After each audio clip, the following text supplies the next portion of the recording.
Dobrý večer.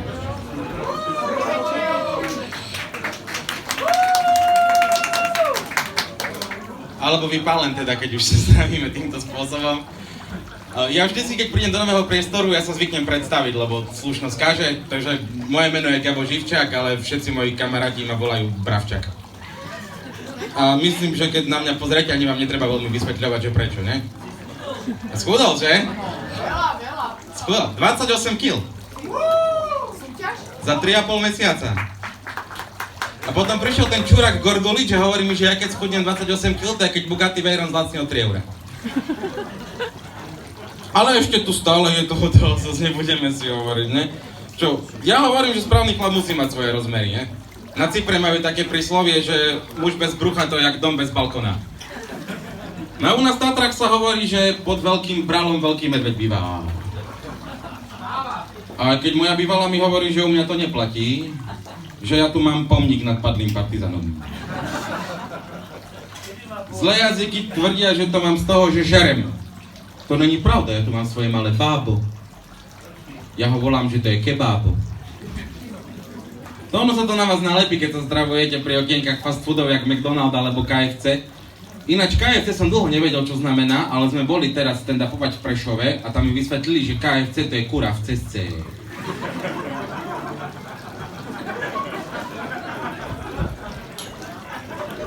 No, za svoj najväčší životný úspech považujem asi to, že sa mi podarilo skončiť strednú priemyselnú školu z Spišskej Novej Vsi v odbore geodézia, kartografia a kataster.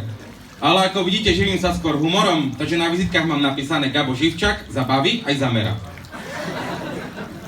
Podarilo sa mi ukončiť aj vysokú školu, tým už sa moc nechválim, lebo vysokú školu má dneska na Slovensku každý debil. Ja mám dve. A tá druhá, ktorú som aj reálne ukončil, to je Vysoká škola muzických umení v Bratislave a to je škola, ktorú sa nikto nechváli. U nás normálne po divadelnej fakulte chodil taký vtip, že aký je rozdiel medzi pizzou a divadelným umelcom. Pizza dokáže nakrmiť štvorčlennú rodinu. Ale zas ja musím povedať, že aj mi dala niečo vysoká škola do života. Ja teda vždycky predtým, ako idem pomilovať nejakú babu, tak jej hovorím moja. Keď sa dneska chystá zahrať orgazmus, tak sa snaž. Ja som vyštudovaný divadelný kritik. Ináč pochádzam z Vysokých Tatier, teda z Tatroch. Po my východňári všetko splňujeme podľa vzoru Hroch. Poznáte Vysoké Tatry? To je krásna časť Slovenska. Tam sa napríklad Čechom tak páčilo, že si tam urobili národný cintorín. Je pravda, že u nás v Tatrách je trošku zima, hej, no. Trošku. U nás je 10 mesiacov zima a 2 mesiace je koreovská zima. Aj keď my Tatranci hovoríme, keď ti je zima, chod sa vyčúrať, zbytočne hreješ 3 deci vody. Nož napapaní ste? Tuže vraj dobre varia, ja neviem, zatiaľ som mal iba pivo a borovičku, to dobre navarili. Potom ma chutnám ďalej. Nie, lebo môjim najväčším životným cieľom bolo nájsť si frajerku. A ja som si ale potom povedal, že človek by si mal v živote dávať reálne ciele. Nie, lebo ja mám jednu takú vec, že ja chcem ženu, čo dobre varí. Vieš, ja chcem takú, čo tak bude variť, jak moja mama varila kedysi, vieš. A to je dneska trošku problém, lebo kedysi báby varili, jak ich mami, dneska pijú, jak ich otcovia. 8 detí mám, rodili jak jablonky na jeseň doma. Dneska nie, fakt, lebo jak to vyzerá, hej? Príde muž dneska večer do čubány z roboty domov, čo mu tá žena navarí? Lososa s grillovanou zeleninou. Boha, ale ja chcem segedin! 5 knedlíkov, vieš? Máš presne to. Aj minulé, kurník, prišiel som ráno do kuchyne, tá moja bývalá už pobehovala. Urobila som ti raňajky. Dala mi takú malú myštičku, pozerám to, čo je. Kuskus. To vidím, že je toho kus, malo. Kuskus, to je taká sprostosť, čo vymysleli mrochtavé ženy, že by nemuseli variť rýžu.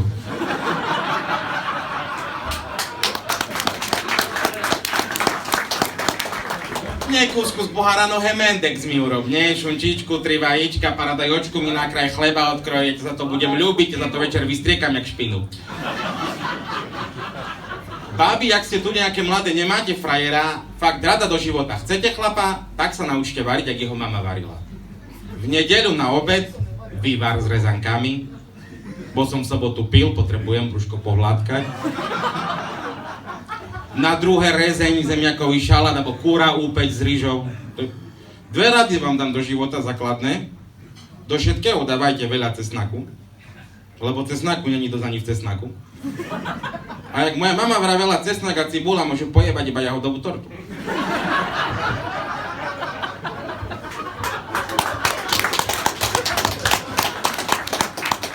Ja už som presne v tejto fáze, že ja už by som rád ženu, lebo neviem, či to na mne vidno, ale ja som prednedávnom slavil 30-ku. Čo ha. Jak ha. Normálne 30-ku som dal prednedávnom dolu.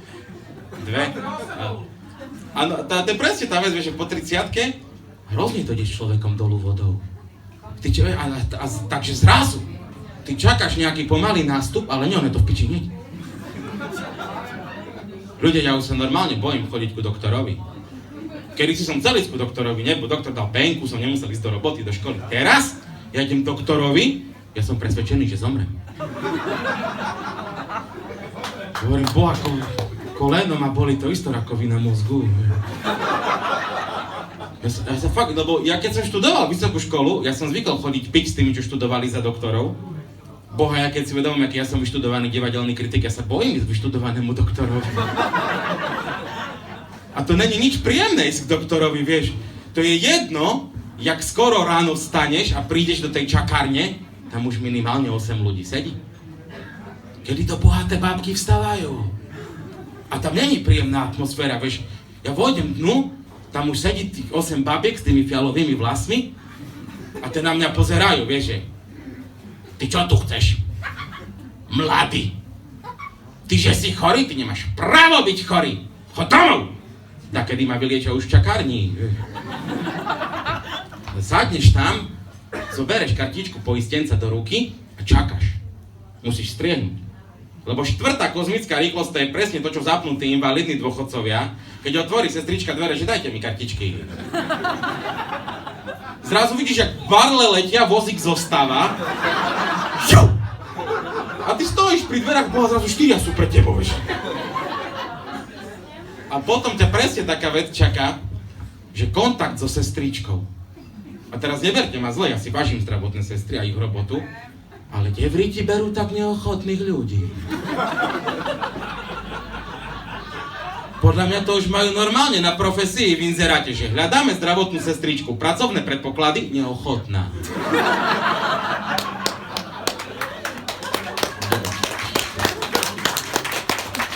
Sestrička to je presne podľa mňa jak tých počítačových hrách, to je ten strážca brány, ktorého musíš poraziť, kým sa dostaneš k hlavnému bossovi.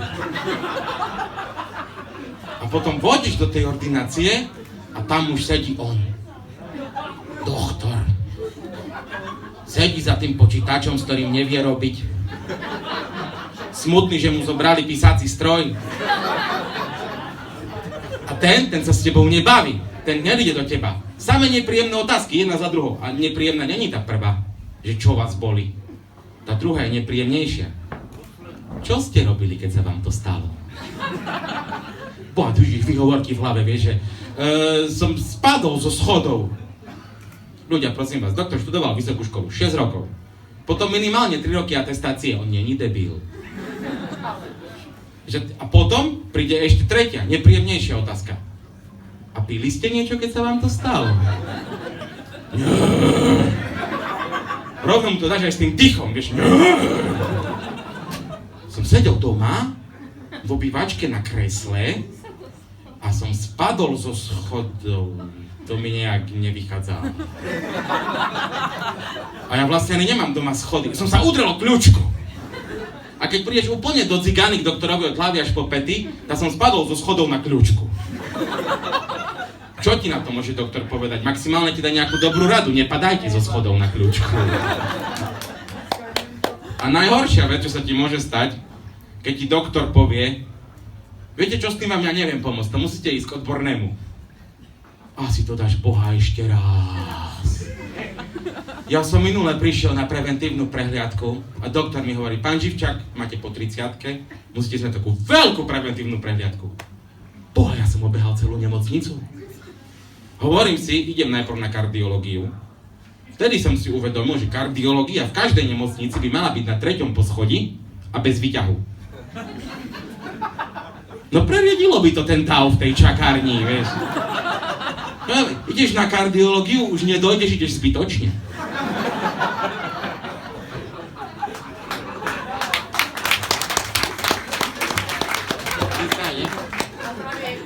Ďakujem.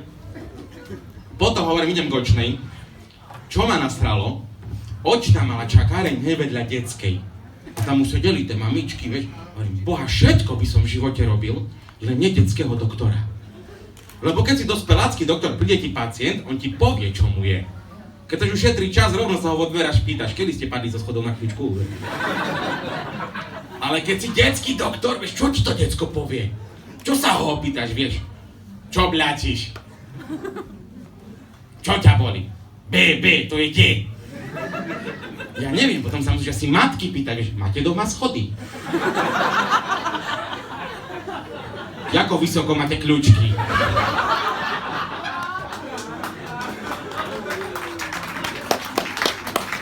Keď ste padali zo schodov na kľúčku, nemali ste náhodou decko na rukách, vieš?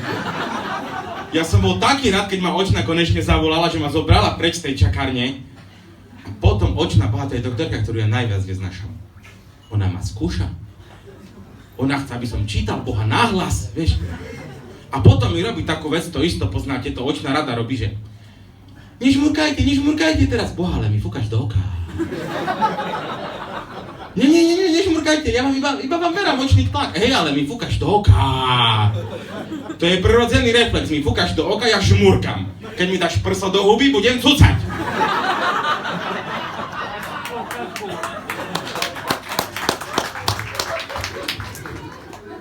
Hrozné to, ja už nechodím doktorovi, ja už sa radšej pripravujem na smrť. Ja som fakt, že pripravený, ja som minule zistil, že ja keď zomrem, ja sa nechám spáliť. Lebo to je jediná šanca, jak ja dokážem spáliť všetky tuky. A toto za svojim kamarátom neurobím, že by mňa museli nesť truhle. Že mňa by museli nesť 6, ja mám do piči iba 4 kamarátov. A no, fakt, ja už normálne sa pripravujem na smrť. Nevieš, kedy to s tebou šláhne, jak Biblii píšu, nevieš dňa, nevieš hodiny. A potom sú plné Facebooky tých motivačných citátov, vieš. Žij naplno. Žij tak, ako keby si mal zajtra zomrieť. Áno, mám to v pláne. Vždy, keď ráno vstanem, mám v pláne, idem žiť naplno. Ale najprv treba ísť do roboty. Treba dať čo jesť, nie? Potom treba aj doma dať čo porobiť. Takže keď už príde ten moment, že idem žiť, to je večer. Som unavený jak koň. Mám akurát na chuť padnúť do postele a zomreť. A ťažké je to po tej 30-ke. Mňa už všetko boli z kríže, nohy. Normálne, chystám sa na smrť, zistíš, že treba žiť naplno, ale zistíš, že to plno nemusí byť ešte také plné. Naučíš sa po 30-ke robiť kompromisy, hej? Napríklad ja po 30-ke už sa neteším z toho, že mám Mercedes. Ja sa teším z toho, že keď ideme takam celá partia na výlet, tak ho nemusím šoferovať a môžem sa najebať už cestou tam.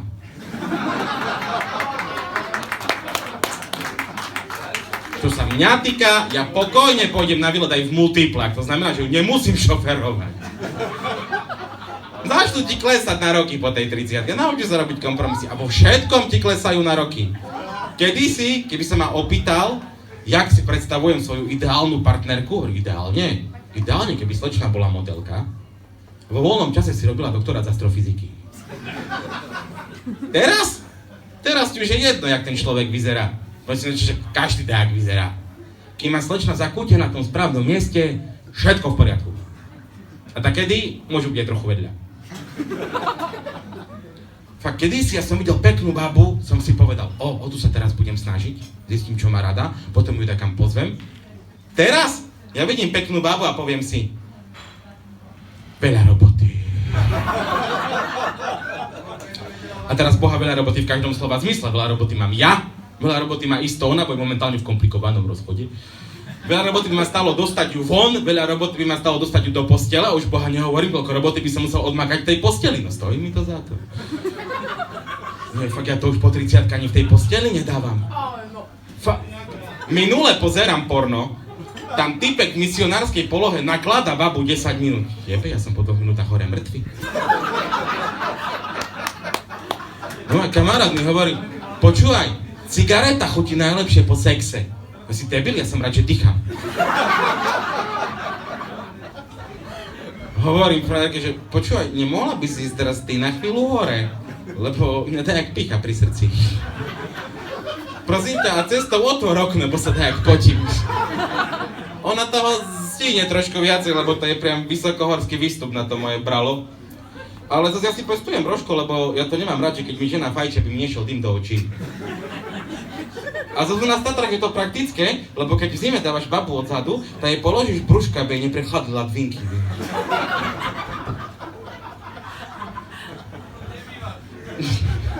Vy po dunajských biskupiciach už 11 rokov.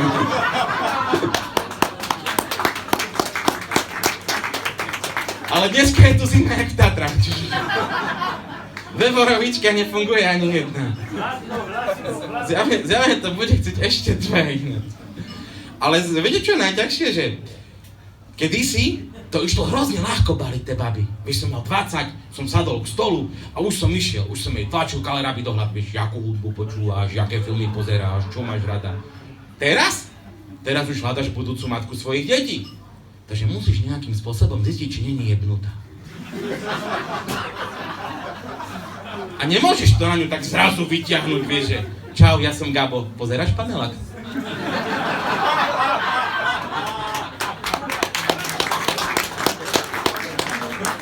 Čau, ja som Gabo, dala by si svoje deti zaočkovať? Nemôžeš, musíš to volať ako zaonáčiť. Čo ja viem, urobíš romantiku. Ide leto, už bude pekne, sadnete takam vonku, nech je výhľad, vieš, zapadá slnko pekne za obzor a ty začneš, že pozri, ako krásne tam zapadá to slnko za tým horizontom a naokolo lietajú tie lietadlá a nechávajú za sebou tie, no, jak sa to volá? A ako náhle povie kondenzačné čiary, vyťahujú prsteň. Berne jebnutú, berneď. Volaj mame, mám tú pravú som našiel. Ináč najťažšia vec, čo sa musíš naučiť po 30-ke, pravidelne volať mame. Bo keď si mladý, tak voláš mame pravidelne, bo ti pravidelne dochádzajú peniaze, vieš. Ale po 30-ke?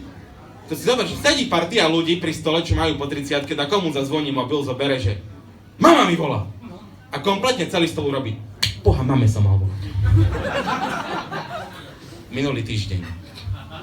Ináč, všimli ste si takú vec, pamätáte si, nie ste aj mladí ľudia, ale keď ste išli vonku, tak máte tak 18, 20, išli ste vonku, že na pivo, na diskotéku, pamätáte si, čo nám rodičia hovorili? Ja to mám, dneska to mám v hlave. Veď, idem von a mama mi hovorí, len si dávaj pozor. Keby náhodou prišlo na nejaké techtle, mechtle, keby náhodou prišlo na nejakú lásku, nikdy nepovedala jebačku, keď sa budeš s niekým ľúbiť, nemám, ja sa s ňou nebudem ľúbiť, ja vypraším jak koberec. Pamätáte si, jak dneska to mám. Idem vonku a mám vo dverách. Len si dávaj pozor. Neže si urobíš decko. Neviem jak vám, ale mne to ostalo. Ja po 30-ke sedím vonku s babou na káve a ja v hlave počujem mamin hlas. Neže si urobíš decko. Viete, čo je najhoršie? Viete, ak by veľmi už mama chcela, aby sa to...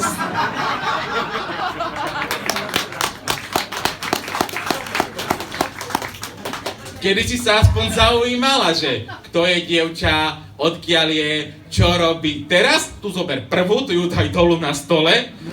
Rýchlo nech sú vnúčata, bo bohu, jak dlho my tu ešte budeme. Ale ja už mám prdel, ja už viem byť sám. Ja som sa naučil byť sám, no čiže mne nechýba, že nám čekne, keď je smutné, ja sa mám s čím hrať. Ja som naučil byť sám, to príde po 30-ke. Po 30-ke už vieš byť sám. A teraz nemyslím tak sám, že sedíš doma a leštíš bambus celý deň. Aj keď i také dni treba. Ale skrátka, vieš byť sám. Už nemáš taký ten vnútorný pocit, a kedy si sedel doma, mal si 20 a hovoríš si, boha, však je piatok. A hneď si písal všetkým, volal, poďme von, bo je piatok, a keď sa Slováci neožerú, tak padne štátna ekonomika, alebo čo. To už nemáš. už vieš byť sám s tým, že si plnohodnotne strávil večer sám so sebou, nikam si nešiel, neožral si sa jak prasa, čo je na druhý deň ešte plus. Lebo po 30-ke začneš byť rozumnejší, čo sa týka alkoholu. Zistíš napríklad, že víno sa dá robiť aj z hrozna. Začneš sa veľmi rozumne vyhýbať tekile a borovičku piješ viac menej už iba z nostalgie. Lebo ti je jasné, že staneš z mŕtvych po nej až na tretí deň, vieš. A čo je najväčší skill? Po 30-ke sa naučíš kúpiť si fľašu alkoholu, doniesť ju domov a necítiš akútnu potrebu ju okamžite vypiť. Dáš ju do chladničky, ona tam čaká a ty už ti nesedí na ramene tá slina ukrutnica a nerobí ti do ucha, že... Už skrátka nepočuješ ten vnútorný hlasok, že Gabko, Gabino, sme včera kúpili fľašu borovičky. Poďme ju vypiť, bo sa robí koška na hladine. Ďakujem vám pekne.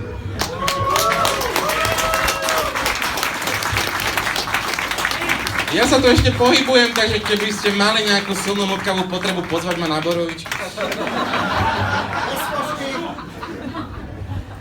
Ja by som sa ešte veľmi rada poďakovala Gabovi Živčákovi za jeho skvelé vystúpenie. Myslím si, že všetci sme si toho užili. Oslavte ešte naše 3. narodeniny reštaurácie, ako sa patrí. Príjemnú zábavu prajeme. Gabo sa tu ešte bude pohybovať.